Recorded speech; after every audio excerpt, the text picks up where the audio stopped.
singkat kata lewat proses, saya nggak cerita begini. Bukan tiba-tiba saya hamil, bukan tiba-tiba lewat proses istri saya mengandung. Wah, itu senangnya luar biasa, saudara. Itu hidup rasanya indah, saudara. Saya tumpangin tangan sampai di satu titik, kurang lebih usia kandungan istri saya 6 bulan. Ada konser, kita bikin konser, saudara. Duduklah ibu-ibu hamil itu, ada beberapa teman kita hamil. Terus mereka tanya, Ci, bayinya nendang-nendang nggak katanya? Enggak tuh katanya. Ih, bayi kita pada nendang-nendang loh katanya. Dia pulang di mobil, dia bilang, kok anak kita nggak nendang-nendang ya? Saya bilang, mungkin anak kita lembut kali, bukan rocker. Dengan lagunya Don Moon, Michael W. Smith kan. Terus dia bilang, ada satu lagi. Teman-teman itu kan seumuran kan, mau melahirkannya. Beratnya berapa, Ci? Katanya 1,2, 1,1 lebih deh. Kok kecil ya katanya? Memang berapa berat? Pada 1,9 semua kan, udah mau 7 bulan kan? Iya lulus. Karena saya kan orang cuek, terus suka bercanda kan. Istri saya suka baca. Setiap kali saya ke dokter gini, dok, kok istri saya begini-begini? Namanya juga orang hamil, katanya jegrek 250.000. Saya tanya lagi, namanya orang lama-lama saya malas, saya bilang, lulus kayaknya aku bisa jadi dokter kandungan deh. Habis tanya apa, namanya juga orang hamil. Saya pikir saya juga kampungan kan, belum pernah hamil istri saya kan. Itu hamil pertama. Oh, saya bilang saya papa baru. Kali ini saya bilang, saya nggak mau dijawab lagi namanya wanita hamil. Dok, ini teman-teman saya, beratnya udah 1,9 lebih. Kenapa anak saya baru belum nyampe 1,2? Pak, yang namanya anak itu kan genetik, ada papanya gede. Bapak nggak lihat saya gede kayak begini? Masa diragukan genetik anak saya? Karena si anak teman-teman saya tuh si Owen kurus, si Hendy kurus, anaknya 1,9. Udah, nggak apa-apa. Dok, tes darah deh, menurut buku tes darah. Karena saya pikir dokternya udah modern kan. Udah, nggak usah. Saya bilang, dok, tes darah. Begitu tes darah, saudara, gulanya tinggi. Istri saya bilang, kayaknya anak kita preeklamsia. Kita balik, dok, ini istri saya kena preeklamsia. Jadi preeklamsia itu 10% ibu, gulanya tuh tiba-tiba tinggi, nggak punya sugar, terus darahnya tinggi. Masa sih? Coba-coba saya cek datanya. Begitu dilihat, iya ya udah 7 bulan katanya. Matang nggak lu? Terus dok gimana? Udah lahir minggu ini. Dok ini 7, nggak apa-apa katanya, prematur aja katanya. Gampang, udah gampang katanya. Saya bilang, Lus, nggak bisa nih, kita mesti doa. Saudara mau ngapain? Saya telepon dokter saya di Singapura. Dokter bilang, sekarang mau terbang ke Singapura juga katanya. Terus saya pikir buat terbang ke Singapura ya, aduh biaya lagi ya. Nggak lama dia telepon, aduh jangan terbang katanya. Kalau tekanan darah tinggi, itu bisa meninggal di pesawat katanya. Gini deh, for your precious little baby katanya, I will come katanya. Oh, saya bilang thank you dokter, tapi pakai pesawat khusus katanya. Jadi ada ini semua. Saya bilang, how much dokter? Saya hitung 500 juta. Saya bilang, lu mau your precious baby, saya bilang 500 juta, ini anak dari Tuhan. Kalau dia hidup, gue pecah sama precious baby. Akhirnya Tuhan pimpin ke dokter, saudara, sampai ke rumah sakit. Dokter marah-marah lu. Siapa katanya yang ini dokter? Ini bisa mati nih anak saya, udah kurang oksigen segala. Langsung infus, masuk ICU istri saya. Saudara, itu namanya lutut lemes, saudara saya temenin. Bisa tiba-tiba jam 2:30 pagi, mukanya saya panas. Istri saya kan yang sakit tuh nggak ngeluh punya. Saya buka, udah merah, telepon dokter datang. Wah, itu setiap hari itu cuma hidup apa? Hidup karena percaya. Mau gimana? Udah saya tanya teman-teman, lebih ngeri lagi kan. Oh, dia bilang tuh bisa bukan anaknya mati, ibunya bisa mati. Aduh, saya udah bayangin jadi duda umur segini ya. Itu udah pikiran yang saya bisa keluar dari mulut cuma di Tuhan. Aku percaya semua yang baik datangnya dari atas. Ini anak saya nggak punya benih, Tuhan kasih benih. Anak ini hidup dari Tuhan. Saudara, akhirnya singkat kata diinfus, dokter bilang, udah makan Häagen-Dazs terus, makan es krim terus katanya. Pokoknya kita gemukin anak ini, paling nggak bisa naik berapa ratus gram aja, itu udah puji Tuhan. Sebisa mungkin kita tunda. Saya tungguin di rumah sakit, akhirnya tiba-tiba udah normal semuanya, tekanan darah mulai turun. Dokter bilang ini bisa lahir normal, nih kelihatan katanya. Dok, itu ICU kan argo jalan terus tuh.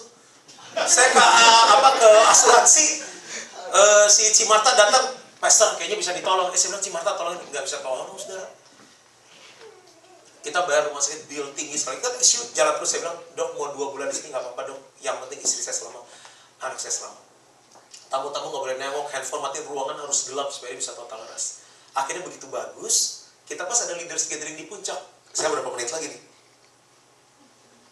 Dikit lagi ya.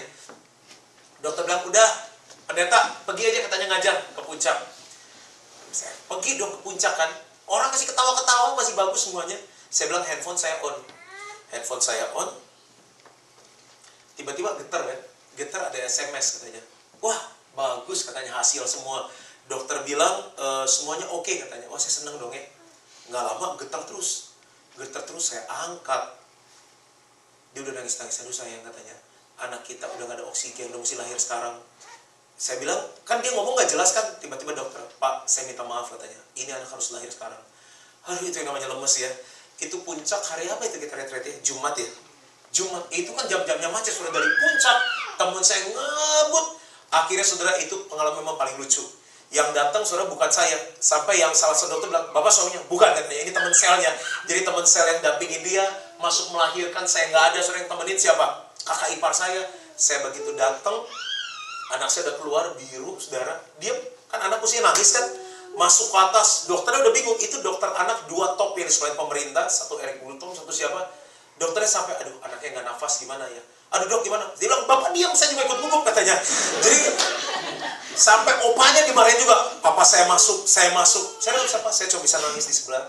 Lihat anak kecil, anaknya kecil saudara, udah biru. Itu saya tunggu saudara 3 hari. Sebentar lagi di bel, Pak anaknya berhenti nafas, sekarang juga ke ICU. Itu berapa kali saudara? Saya bisa mengalami gini, uang ada saudara, semua ada. Saya cuma bisa tahu orang benar hidup karena percaya. Saya cuma bilang ini, Tuhan kasih kehidupan untuk anak saya, karena nafas kehidupan datangnya dari Tuhan. Setelah akhirnya anak saya sekian lama, mungkin ada istri saya berapa lama ya, saya sampai lupa, sebulan lebih, 40 hari. Saudara itu setiap hari mujizat demi mujizat.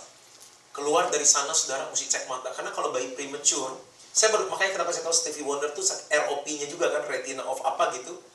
Saudara datang ke dokter paling top itu, ngantri dokter itu mesti 3 bulan.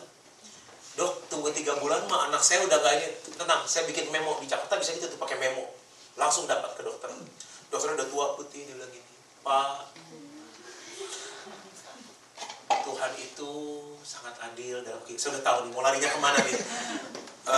Kalau orang yang begini, itu Tuhan tahu dia kuat. Dia bilang, sejam lebih dokter kayak gitu. Jadi dokter gimana? Tenang katanya, tenang. Ini memang Bapak mesti banyak PR. Ini ada 10 buku yang perlu Bapak beli. Berapa dokter? 10 buku. Bapak mesti massage. Dok, saya bilang straight to the point aja, kenapa anak saya? Anak Bapak matanya silinder 10. Terus ini otot matanya lemah. Terus bulu matanya masuk ke dalam. Jadi mesti dioperasi katanya. Tapi nggak bisa dioperasi baby. Aduh, lu kapan kita ke dokter beritanya baiknya itu di mobil udah lemas bawaannya. Dok, ya nggak bisa apa-apa. Cuma untungnya dia nggak kayak Stevie Wonder. Dia bilang, kalau nggak bisa buta. Memang benar kan, sekarang anak yang kalau prematur seperti gitu. Periksa lagi ke dokter. Dokter bilang di sininya nevus sebaceus katanya. Jadi gimana? Itu bisa pre-cancer, bisa dioperasi. Saya klik komputer ya, semakin takut melihat begitu kan. Tadi saya khotbah, if I can see it, I can have it. Ini melihat yang seperti begitu. Lemes. Saya cerita mama saya nangis. Tuhan, saya coba bilang begini. Saya udah lahir baru 87. Kalau sekarang saya marah sama Tuhan, udah terlambat, udah kadung panjang ikut Tuhan, saya bilang. Saya coba lagi, Tuhan, aku hidup karena percaya sama Tuhan. Saudara, kadang saudara berpikir pendeta gak punya masalah, gak punya pergumulan.